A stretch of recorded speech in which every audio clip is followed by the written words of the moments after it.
I'm going to talk now about anti-Muslim hatred, because a charity which records such incidents says some mosques are still waiting for security funding which has been promised by the UK government. The British Muslim Trust also says there's been 70 attacks at Muslim places of worship across the UK just in the last year. That includes vandalism, intimidation, as well as online abuse as well. We can talk now to Tasnim Zaki, who is a community organiser for Muslim engagement and development here in Cardiff. Borada, good morning, Tasnim. Borada, thank you for having me. Pleasure, thank you very much. Are these figures a surprise to you? It is still a surprise to us. Although Islamophobia has become quite normalised, hearing 70 attacks against mosques in one single year is very distressing, and it signals a sort of dark trajectory that we're heading in when it comes to anti-Muslim hatred and Islamophobia. In particular, because we're not just talking about general Islamophobia statistics. What the BMT has given us is 70 attacks on mosques specifically. And what is a mosque? A mosque is a community hub. It is a place of congregation. It's a place where Muslims are probably their most visible outside of their own homes, where they're able to practice their religion freely. So we're not just talking about physical characteristics, but just by virtue of going to the mosque. And that kind of is indicative of just how hard it is to be visibly Muslim today in the UK. And I think one thing I like to do as well with statistics is I like to unpack them a little bit. So what's not surprising to us, is numbers, but rather the collective and individual experiences people have.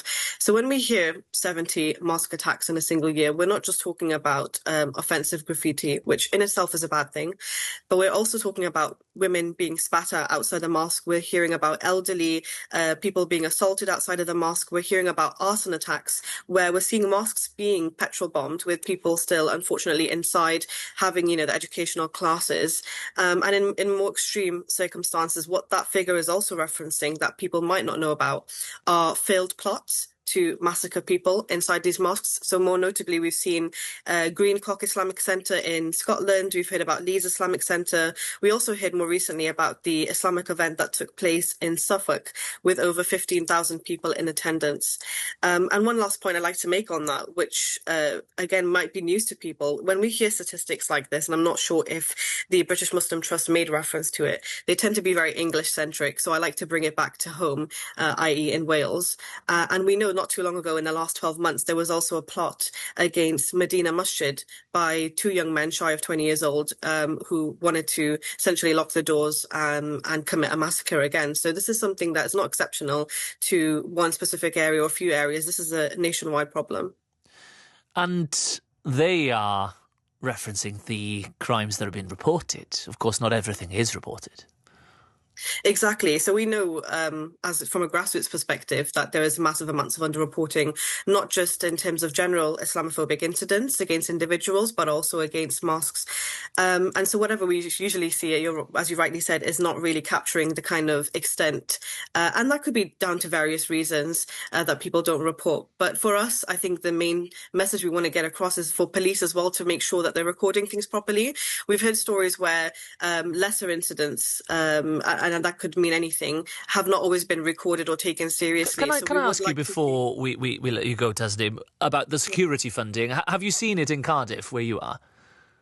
So I haven't seen it, but what I have heard are stories that are shared sentiments across the UK. So we've seen mosques in Wales say that they've also experienced long delays and waiting periods with no communication with regards to the funding. OK.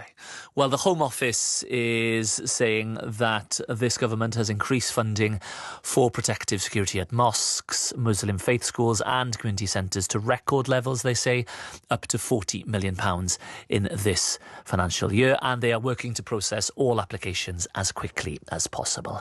Tasnim Zaki, community organiser for Muslim engagement and development in Cardiff. Diolch yn fawr. Thank you very much.